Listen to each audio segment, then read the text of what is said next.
বিদায়ী ২০২৫ সালে দেশে সড়ক দুর্ঘটনায় মারা গেছেন ৯,১১১ জন, আহত হন ১৪,৮১২ জন। এ সময় দেশে ৬,৭২৯টি সড়ক দুর্ঘটনা ঘটে। তবে রেল ও নৌ মিলে দুর্ঘটনা ও হতাহতের সংখ্যা আরও বেশি। আর এসব দুর্ঘটনায় ক্ষয়ক্ষতির পরিমাণ ৬০,০০০ কোটি টাকার বেশি। ঢাকার রিপোর্টার্স ইউনিটিতে সংবাদ সম্মেলনে বাংলাদেশ যাত্রী কল্যাণ সমিতি এমন ভয়াবহ তথ্যই তুলে ধরে। এম মাইনুদ্দিনের রিপোর্টে থাকছে বিস্তারিত। নায়াসিনামাইড ও স্যালিসাইলিক সমৃদ্ধ লিলি ফেস ওয়াশ, যা ফেসের ডেড স্কিন সেল দূর করে দেয় দ্বিগুণ ফাস্টার ব্রাইটেনিং।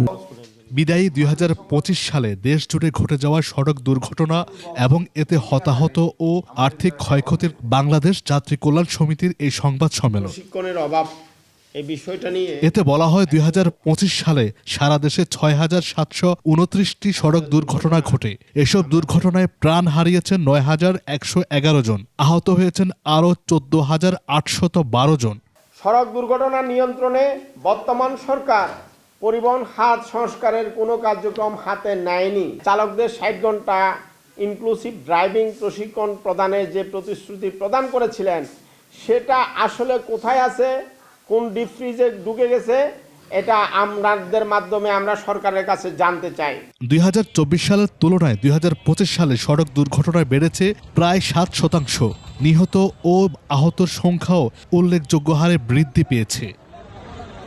যাত্রী কল্যাণ সমিতি জানায় ২০২৫ সালে সড়ক, রেল ও নৌপথ মিলিয়ে মোট ৭,৩৬৯টি দুর্ঘটনায় নিহত হয়েছেন ৯,৭৫৪ জন। শুধু রেলপথে ৫১৩টি দুর্ঘটনায় প্রাণ গেছে ৪৮৫ জনের। নৌপথে নিহত হয়েছেন ১৫৮ জন, নিখোঁজ রয়েছেন ৩৮ জন।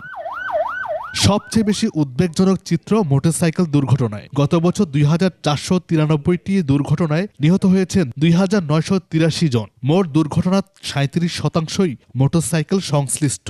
১ নম্বর বেপরোয়া গতি, ২ নম্বর বিপজ্জনক ওভারটেকিং, ৩ নম্বর সড়কের নির্মাণ ত্রুটি, ৪ নম্বর ফিটনেসবিহীন যানবাহন, ৫ চালক ও যাত্রী, পথচারী এবং আইন প্রয়োগকারী সংস্থার অসতর্কতা। সড়ক ব্যবস্থাপনায় নীতিগত পরিবর্তন না হওয়ায় দুর্ঘটনা কমছে না। এতে যাত্রী ভোগান্তি ও অর্থনৈতিক ক্ষতি বাড়ছে বলে মনে করছেন সংস্থাটি। যাত্রী কল্যাণ সমিতির দাবি, সড়ক দুর্ঘটনায় বছরে আর্থিক ক্ষতি হচ্ছে ৬০,০০০ কোটি টাকারও বেশি।